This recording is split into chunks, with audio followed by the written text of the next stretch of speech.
बागेश्वर धाम में 3 रंग के कपड़ों में लपेट कर क्यों चढ़ाया जाता है नारियल? जानिए क्या है इसके पीछे का रहस्य। पिछले कुछ दिनों से बागेश्वर धाम चर्चा में है। यह मंदिर मध्य प्रदेश के छतरपुर जिले के गढ़ा गांव में स्थित है, जहां पर पंडित धीरेन्द्र कृष्ण शास्त्री दरबार लगाते हैं। कहा जाता है कि पंडित धीरेन्द्र कृष्ण शास्त्री कथावाचक रामभद्राचार्य के प्रिय शिष्यों में से एक है। मान्यता है कि बागेश्वर धाम में जो भी श्रद्धालु अपनी अर्जी लगाते हैं, उनकी सभी मनोकामना पूरी होती है और उन्हें हर कष्ट से मुक्ति मिलती है। आचार्य धीरेन्द्र शास्त्री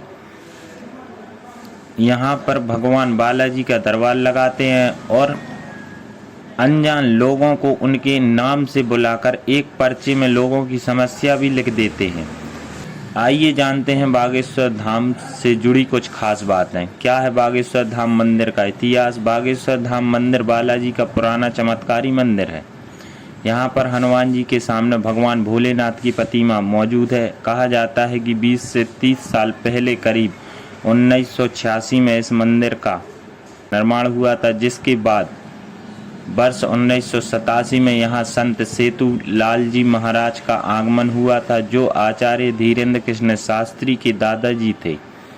साल 2012 में श्रद्धालुओं की समस्या का निराकरण करने के लिए दरबार लगाया जाने लगा, जिसके बाद वर्ष 2016 में बागेश्वर धाम में भूमि पूजन हुआ और फिर भगवान बालाजी का यह धाम समस्याओं के निराकरण के लिए प्रसिद्ध हो गया।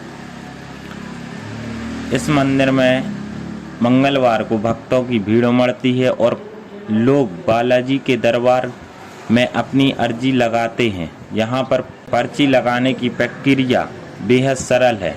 इसके लिए आपको यहाँ एक पर्ची पर अपनी समस्या लिखकर उसे लाल कपड़े में नारियल के साथ बांधकर मंदिर परिसर में रखना होता है। बालाजी के इस प्रसिद्ध मंदिर को आपको लाल, पीले और काले कपड़े में बंधे हुए नारियल मिल जाएंगे।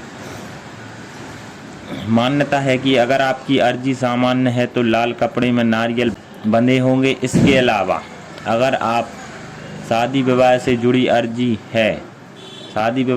अर्जी है तो नारियल को पीले कपड़े में बांधें, और अगर अर्जी प्रेत बाधा से जुड़ी है तो नारियल को काले कपड़े में बांधकर रखना चाहिए।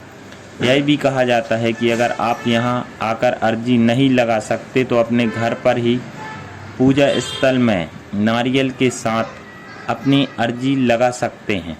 कहा जाता है कि घर पर लगी अर्जी भी बालाजी सुन लेते हैं।